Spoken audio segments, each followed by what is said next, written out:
Why I hate scarecrows. I hate scarecrows ever since I was little. I found something about the dolls stuffed with straw to be unsettling. I remember my parents tried to help me get over this fear by telling me things like, "They're not scary, they only want to be your friends," or some other lame line to get me to lighten up.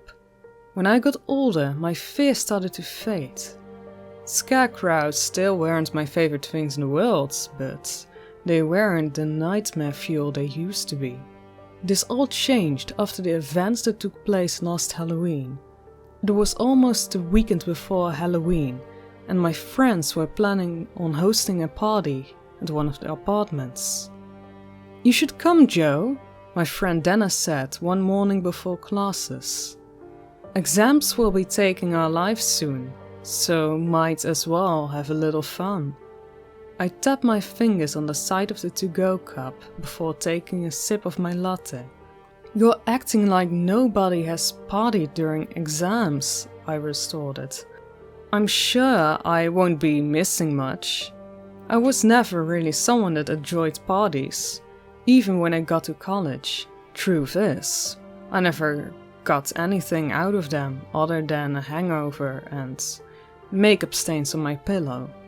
"It's not just any party, it's a Halloween party," said Dennis. "You can't tell me you aren't just a little bit interested in dressing up." I looked down at the floor, catching a glimpse of my backpack laying under the cafeteria table. It was true that projects were stressing me out. I supposed it would be fun to spend one night thinking about something else. "Fine," I answered. "I'll give it a try." Dennis smiled. "Awesome! It's not too far from your place actually, so if you hate it, you can just, leave." I raised an eyebrow. "You would let a girl walk home alone from a college party?" "Well, no, but I just meant, I'm joking," I laughed.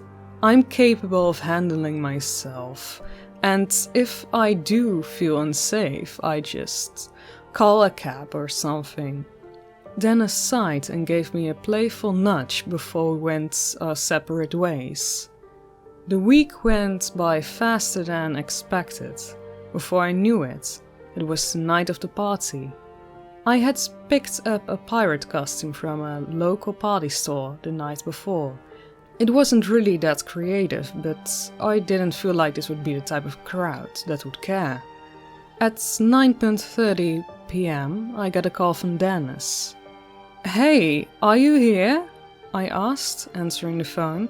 "Yep, I'm outside," he replied. I hung up and slid my cell back into my pocketbook. When I walked out of my building, I was greeted by Dennis and his Honda Civic. "I thought you said the party was close," I said, confused. "Why do we need your car?" "Oh, shit!" Dennis exclaimed after I closed the passenger door. "I forgot to tell you. It changed. It's cool though. It's at another dude's house we know. It's close to the woods." "That sounds a little creepy," I said, laughing nervously. "Oh no, it's fine," Dennis assured. "I know the guy that's throwing it. He's great.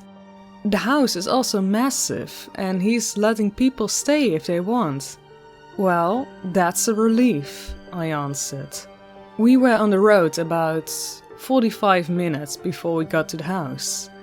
It looked like we were some of the last people to arrive, as a lot of the students were already spilling onto the porch. The night progressed how I imagined it, with drunk college kids being drunk college kids. To my surprise, I was having a fun time. Everything was going well until I overheard a conversation between two of the guests. "They still haven't found her?" "Yeah, she's dead." said one of the guys, whose face was made up like a clown's. Dead or trapped in some psycho's basement, said the other, who was dressed as a skeleton. I walked up to the boys. Hey, I said. Mind if I ask what you guys are talking about? The two boys looked at one another and then back at me. Some girl that goes on our school went missing like 2 weeks ago, said the clown. The last time anyone saw her was at that fair at the giant corn maze. I tilted my head to the side. I remembered hearing something about a missing student, but I didn't know the details of what happened. Yeah, said the skeleton, interrupting my train of thoughts. She was hot though. Really, the clown said, giving his friend a disapproving stare. What? It's true. I started walking away from the two of them when I heard something. It sounded like a whimper or a whistle. I looked back at the boys for confirmation. They looked at me and acknowledged that they also heard a strange sound. Hey, turn down the music for a second, yelled the clown. A girl wearing a Wednesday Addams costume adjusted the volume and a pair of speakers set up in the corner of the room. Everyone, shut the hell up! The room went silent for a moment, just as we were about to dismiss it as nothing important. We heard it again. This time it was clear. A scream. Everyone in the room raced to the windows that overlooked a drive to see what was happening.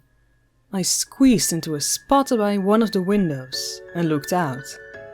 A girl stood in front of the porch, screaming for help and clutching her stomach.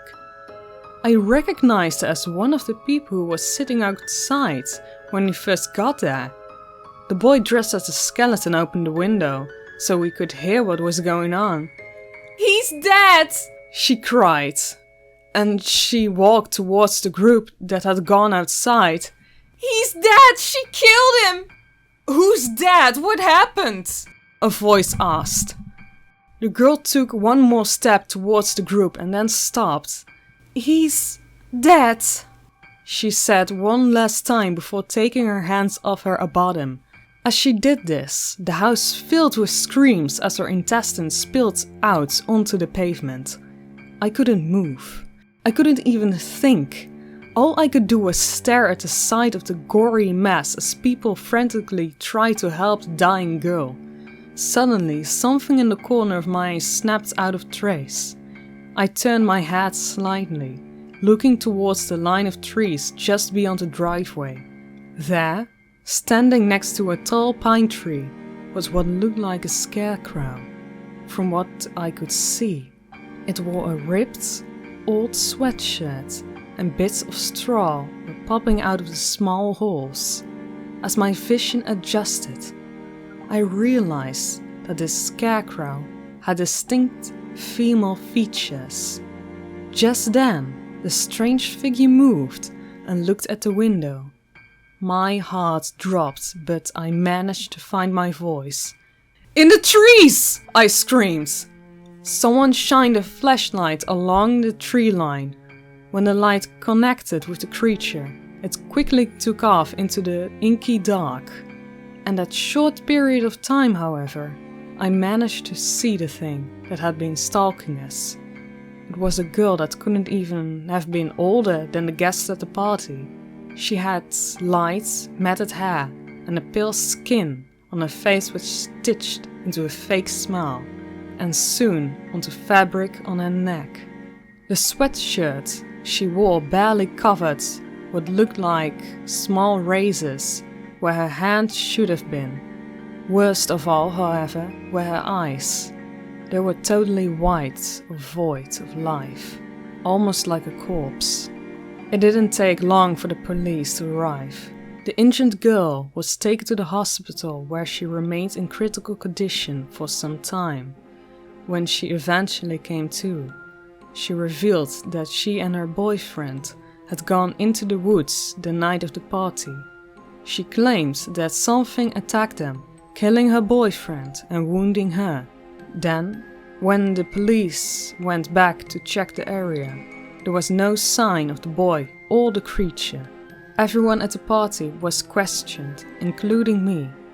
I told the police about the figure I saw, going into detail about her appearance, instead of dismissing my claims. They seemed genuinely invested and continued to ask me questions about the creature. Towards the end of the interrogation, I was shown a photo of a girl. "That's her!" I said, pointing at the photo. "That's the girl!" "Are you absolutely positive?" one of the officers asked. I nodded. "Why?" I responded. "Who is that?" The man held up the photo. "This is Cecilia Baumann." I stared at the photo. The name sounded so familiar to me. The officer continued. "She's a student that went missing a couple of weeks ago.